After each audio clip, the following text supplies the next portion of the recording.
Okay guys, what we should have here today is a 05 Prius.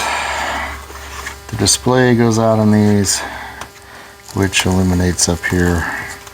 I would show you that it's not illuminating, but I looked up the power up to it. Pin 14 is negative and pin 4 is positive, but can't see the numbers on the pins, so we're going to take it apart first to figure out what pins are what. Sometimes they're labeled inside.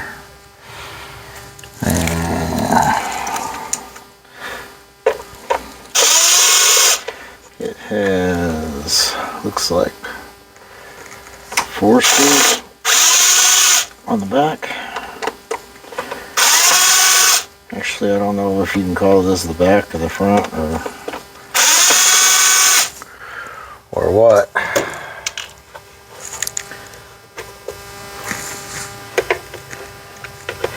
It's kind of a different orientation than most clusters. Looks like it uses a mirror to project the screen up there and all kinds of fancy stuff from Toyota.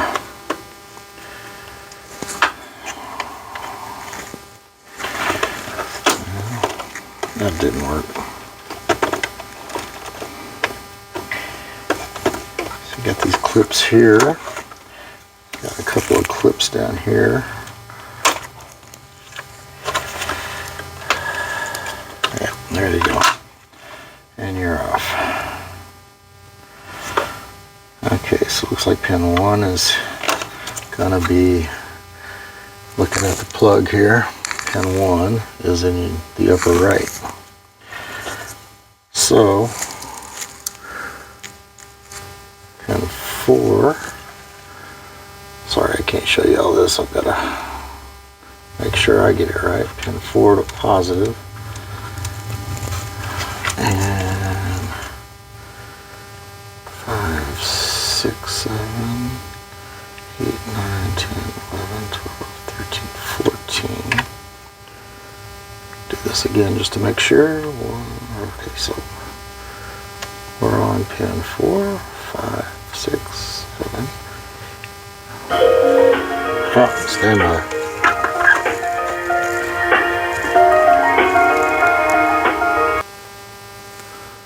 Okay. So I got a little piece of tape. My pins didn't really want to hold in there very good, so I got a little piece of tape to help with the tension. But we are starting over here. 1, 2, 3, and 4. We got power, and over here it's a 32 pin plug. So 16, 15, 14. We got ground right in there. That should get us power to our cluster. Let's see if I can blow this thing up. Optimism, right? I've always been a pessimist. Keeps you out of trouble sometimes, though. Alright, let's see what we got. We got nada.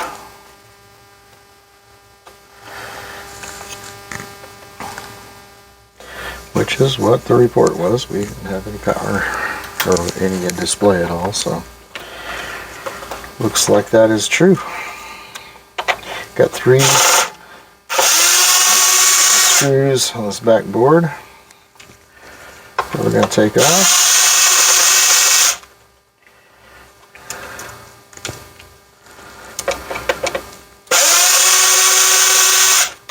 Back board, front board, whatever you want to call it here.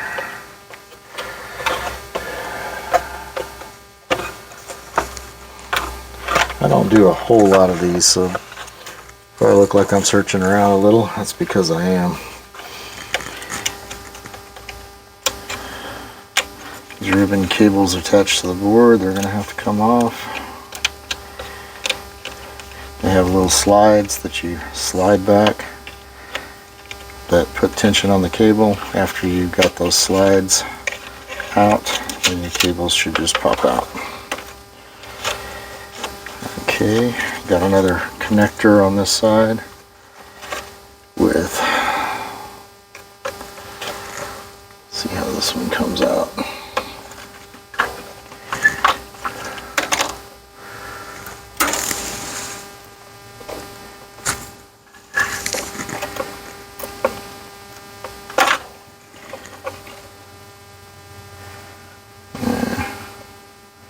pitchy one.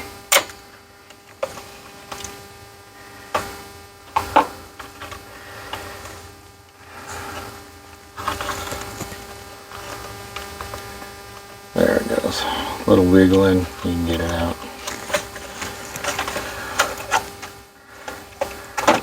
Alright, and that releases your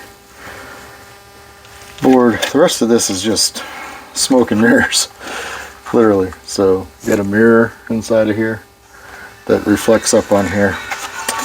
And we got another phone call, hang on. So now with this out, we still have no power, which I just checked it. And what I usually find is this capacitor is bad. So we're going to go ahead and replace that because I know they go out, and that's the thing to do. Get you over on the other bench so we can watch this process. Okay, so we're over here on the bench. I did see some videos on this, which did not like the guy's process of doing this. He took this and twisted on it until it popped off. Not in my experience, that's the way to do anything. So get your soldering iron, do it right. You don't want to pull those pads off underneath. Be patient. You can see the little leg underneath here.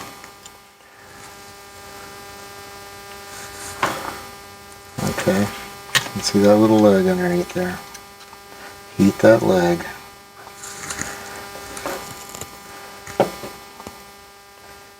Once you get it hot, you should be able to lift that leg without pulling the pad. Hold a little gap, remove the heat.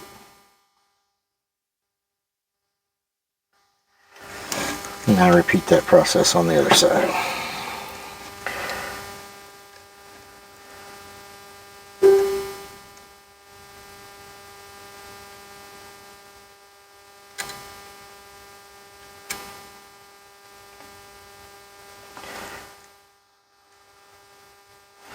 Sometimes you'll need to work back and forth. It looks like that other side kind of didn't get totally loose.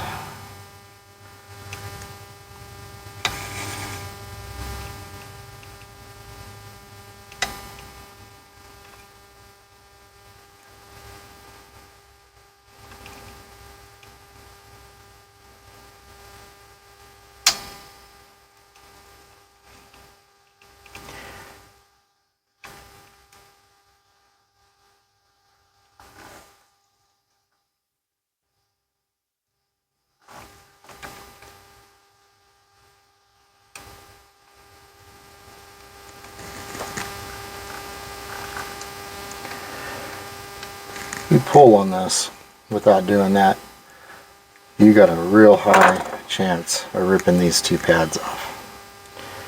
Okay, they're just thin little pads, and that's not a place you want to be. So you get down here, add a little solder to your pads.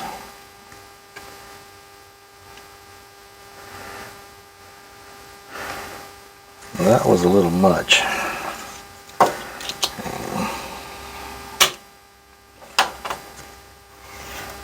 Said add a little solder to your pads, not a buttload. There we go.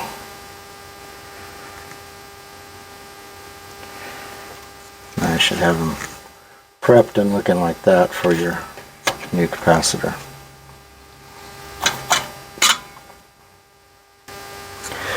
These caps have a positive and a negative side. The negative is determined by the black stripe on it. Okay, the negative is towards the bottom on this one. I'm going to get my tweezer switched around because I'm going to hold this thing with my left hand, not my right. I'm a righty, not a lefty. Get it all lined up where you want it.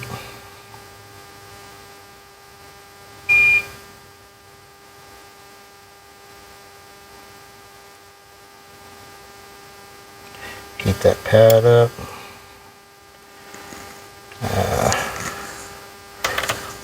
Didn't want to let go.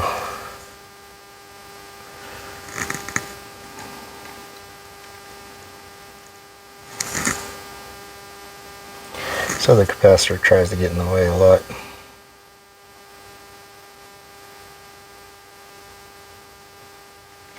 Okay, we've got that one. I'm going to move it out just a little bit.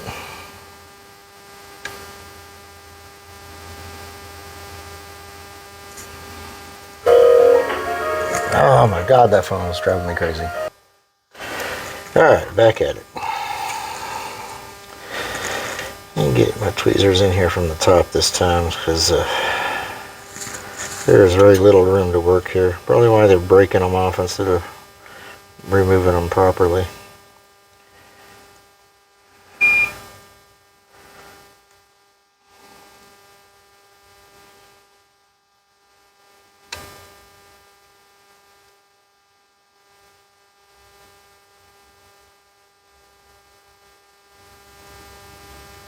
Okay, that side's on.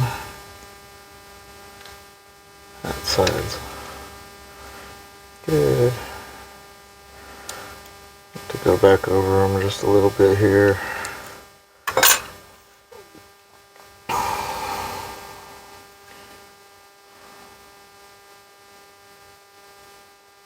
There we go. There we go. So she's on there. Now we'll go over here and check her work.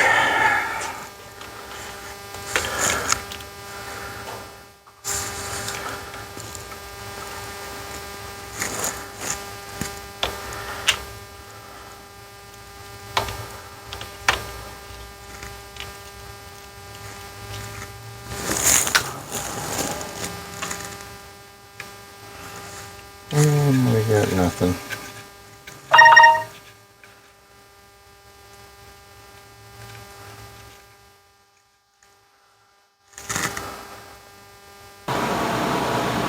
Okay, so a little update here. Apparently I was being a dumbass. And pin 21 needs power also. And when you add pin 21, everything is alive. So there you go. There you have it. Okay, now that we got the power verified, we're going to be putting this thing back together.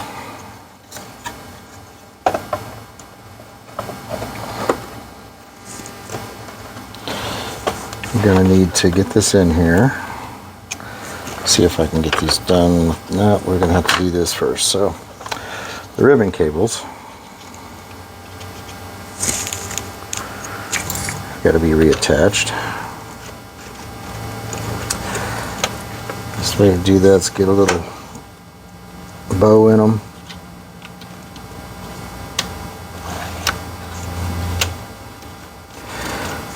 Get them in their little slots. Once they're seated in their slots, slide those little slides back down to crimp them in place.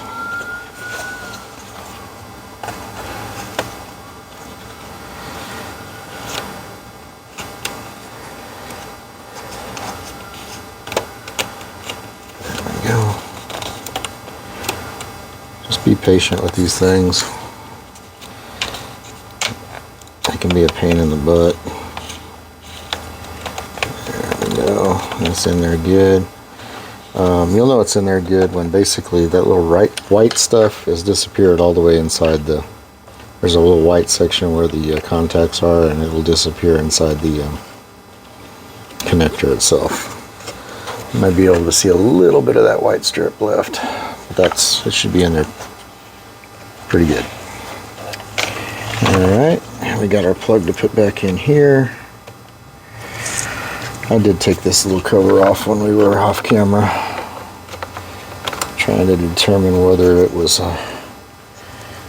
my stupidity that was causing it to not power up, or if it was something that wasn't plugged in. And it was just my stupidity. I didn't read the schematic right.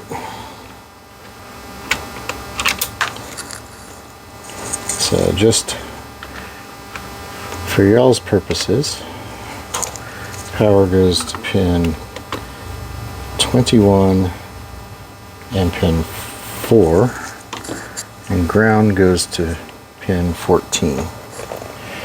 And you should be able to power that thing up on the bench.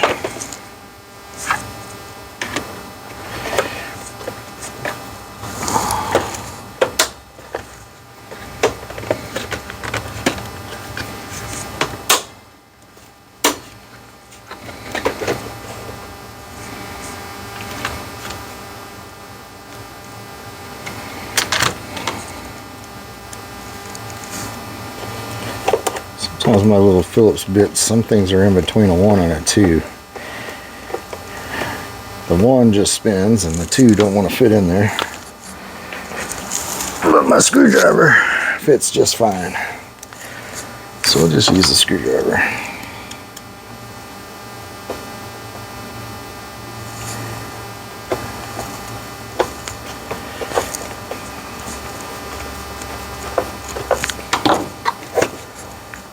Somehow a couple of screws have gotten away from me here.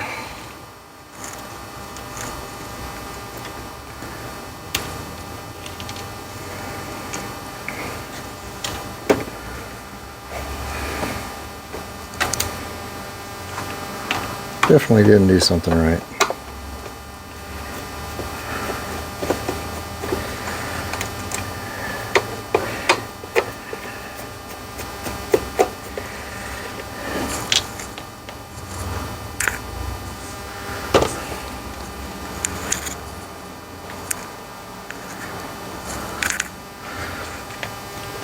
Sometimes it happens that my cat,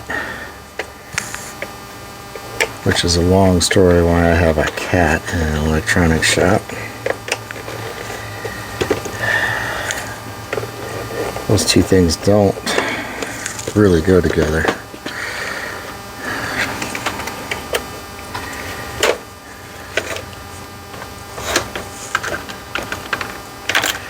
Yeah, we forgot these in here. Again, we don't fit there. So there's 3 little screws that go in the circuit board here on the back. And I had forgot those. Probably because I spent about 2 hours dealing with stuff outside. Having all kinds of fun today.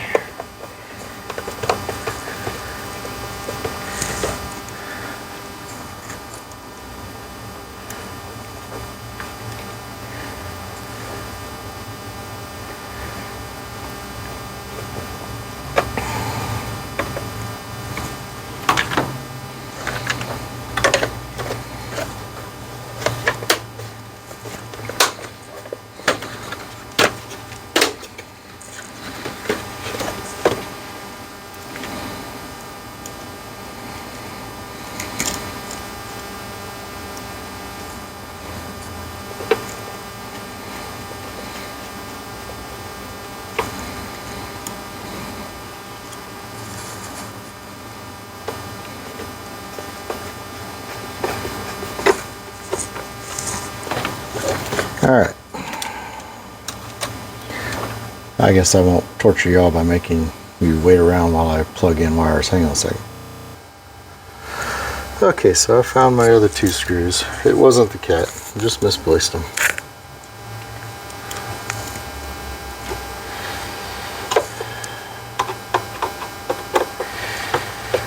So this thing should work fine now. Through the magic of smoke and mirrors, that display will transpose itself up into this area here. And it'll all be working. So all I got left to do here is just do a little cleaning. I'm sure y'all don't want to stick around for that. This helps you out. Please like and subscribe. That capacitor that I replaced in there, that is one of 3 that can go bad. They're all right there together though. You can, if you, that one that I replaced is the main one that goes bad all the time. If you don't twist that sucker off. I can't believe people are twisting those things off with needle nose pliers. If you get away with that, great, you got lucky. So get it off with some heat and don't tear your pads up, because that would be a nightmare having to fix all that. If this helped you out, like and subscribe. Hit the notification bell if you want to see more. I sure appreciate you guys, and hope to see you next time.